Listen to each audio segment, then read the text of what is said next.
(25년이) 되면서 개인회생 진행하게 되면 법원에서도 생계비를 그에 맞춰서 상승했는데요. 그러면 이 상승된 기준에 따라서 변제금을 어떻게 계산하는지, 그에 따른 변제율은 어떻게 되는지 구체적인 예시들을 들어서 한번 또 설명해 드리겠습니다. 변제금을 어떻게 계산하는지 일반적인 과정에 따라서 먼저 말씀을 드려보면, 기본적으로 실수령 월 소득이 있으실 거고, 그리고 1인 가구냐 2인 가구냐 3인 가구냐 해당 가구 수에 맞춰서 그에 주어진 생계비를 공제하게 됩니다. 그리고 기본적으로는 36개월을 곱하게 되면은 총 변제금이 되는데, 월 변제금을 36개월을 곱해서 총 변제금을 계산을 하게 되고, 총 변제금이 내가 갖고 있는 재산, 소위 말하는 청산가치보다 더 크게 되면 그 상태로 이제 진행이 가능한 상황이 되고, 만약에 청산가치보다 적다라고 하면은 변제금을 더 올리거나 아니면 변제 기간을 더 늘리는 방법으로 이제 청산가치를 맞추게 되는데요. 그러면 구체적인 사례를 들어서 한번 설명을 해 드리도록 하겠습니다. 일단 첫 번째 케이스는 1인 가구이고 월 소득은 200만원, 그리고 채무는 1억 원이면서 재산이 없는 분을 기준으로 말씀드려 보겠습니다. 그러면 2025년 기준 1인 생계비는 143만원이 되는데, 그럼 200만원에서 143만원을 빼면 월 변제금은 57만원이 되겠죠. 그러면 57만원씩 36개월을 곱하면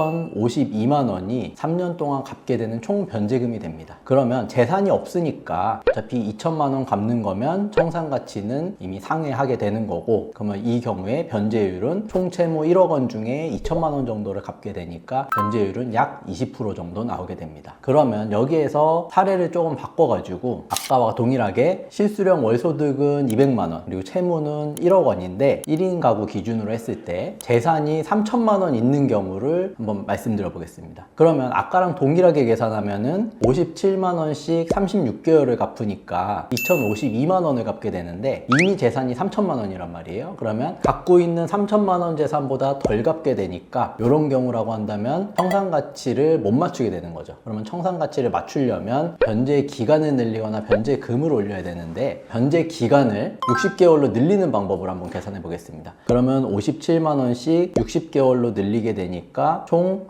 3,420만 원을 갚게 됩니다. 그러면 갖고 있는 재산은 3천만 원인데 그거보다 더 많이 3,420만 원을 갚게 되니까 이제 이렇게 진행이 가능할 거고, 이 경우에는 변제율은 약 34% 정도 나오게 되겠죠. 그러면 사례를 또 바꿔서 아까와 비슷하지만 월 소득이 실수령으로 300만 원 정도로 더 높은 분을 사례를 한번 예를 들어 보겠습니다. 이 케이스는 실수령 소득이 월 300만 원이고 채무는 똑같이 1억 원이고 재산은 없는 경우를 예를 들어 보겠습니다. 그러면 300만 원에서 1인 생계비는 143만 원이니까 빼면은 월 변제금은 157만 원이 나올 겁니다. 그럼 157만 원씩 36개월을 곱하면 5,652만 원을 갚게 되어서 1억 원 중에 5,600만 원을 갚게 되는 거니까 변제율은 56%가 나오겠죠. 그러면 아까 말씀드린 케이스하고 비교를 해보면 똑같이 채무도 1억 원이고 재산도 동일하게 없었고, 다만 둘 사이에 소득만 200만 원이냐 300만 원이냐의 차이가 있었는데, 월 소득이 200만 원인 분 같은 경우는 월 변제금이 57만 원씩 해서 변제율이 20%가 나온 반면에, 월 소득이 300만 원인 분 같은 경우에는 월 변제금이 157만 원씩 해서 변제율은 56%가 나온, 이런 차이가 나온 점을 보실 수 있을 겁니다. 그러면 여기에서 사례를 조금 더 변경을 해가지고, 여태까지는 저희가 1인 생계비만을 공제를 했는데 2인 생계비를 공제를 한다라고 한번 가정을 해보겠습니다. 그러면 2인 생계비는 예를 들어서 채무자분이 배우자가 없고 미성년 자녀를 양육한다 라고 가정을 해보면 2인 생계비로는 235만 원이 공제됩니다. 그러면 실수령 소득 300만 원 중에 2인 생계비 235만 원을 빼면은 월 변제금은 65만 원이 나옵니다. 그러면 65만 원씩 36개월을 곱한다 라고 하면은 2,340만 원이 총 변제금이 될 거고, 변제율은 약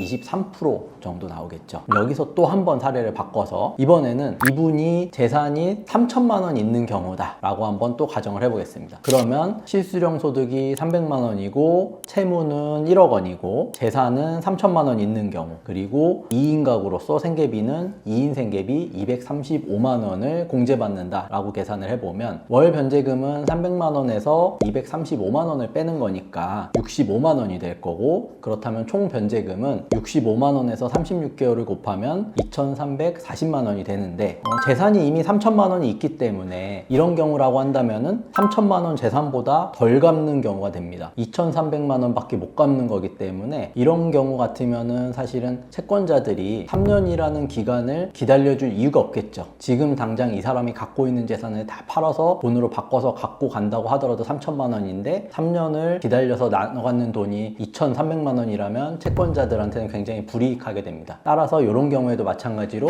변제 기간을 늘리거나 월 변제금을 올리는 방법으로 청산가치를 맞춰야 되는데, 지금 케이스 같은 경우에는 변제 기간을 늘리지 않고 변제금을 올리는 방법으로 한번 계산해 보겠습니다. 생계비를 200만 원만 공제받는 걸로 하고 월 변제금을 100만 원씩으로 한번 계산을 해보면 100만 원씩 36개월을 갚는다 라고 하면은 총 변제금은 3,600만 원이 되고 갖고 있는 재산 3천만 원보다 더 상회하는 금액을 갚기 때문에 청산가치 보장의 원칙을 준수하는데도 전혀 문제가 없습니다. 총 변제금은 3,600만 원, 변제율은 36% 이렇게 나오게 됩니다. 지금 사례에서 이제 청산가치가 얼마냐, 재산이 얼마를 갖고 있느냐에 따라서 이렇게 변화되는 걸 말씀드렸는데, 이 재산이라는 거는 실제로 갖고 있는 재산도 포함이 되지만 사건을 진행하는 과정에서 보정 단계를 거치면서 실제 갖고 있는 재산뿐만 아니라 사치, 과소비, 도박이라든지 무분별한 사행성 소비로 갖고 있지 않은 재산도 가상으로 청산가치로 잡히는 경우들이 있거든요. 그러면 그 청산가치가 어떠한 경위로든 다 더해져서 얼마 이상 나왔다라고 하면 총 변제금이 그 금액을 넘어야 되기 때문에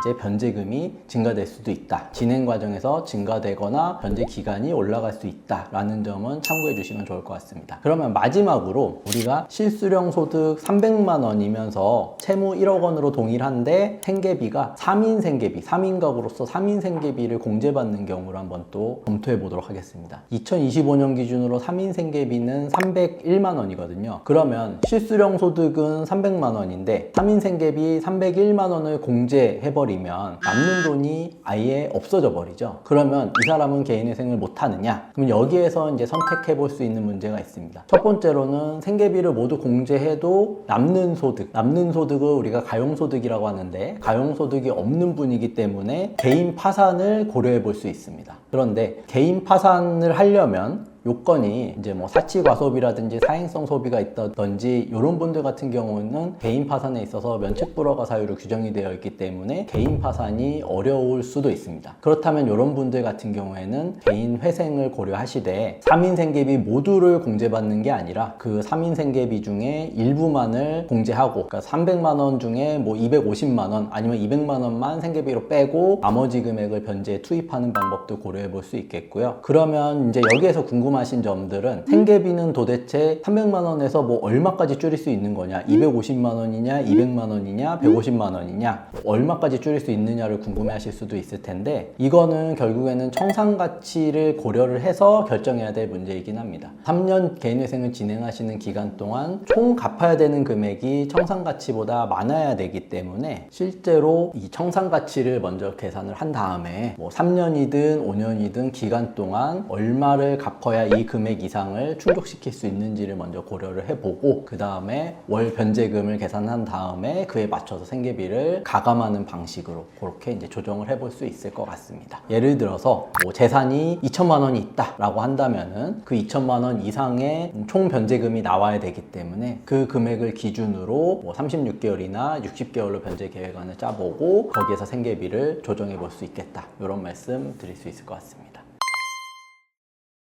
사실 우리가 케이스를 나눠서 개별적인 사례들로 설명을 드렸지만 개개인분들이 처하신 상황이 모두 다를 거기 때문에 일단 요 말씀드린 기준으로 한번 스스로 계산을 해 보시되, 뭐 좀 본인이 직접 계산하기 어렵다거나 보다 구체적인 확인이 필요하시다 이런 분들은 좀 더 전문적인 상담을, 본인 상황을 잘 말씀하셔가지고 전문적인 상담을 한번 받아보시면 좋을 것 같습니다.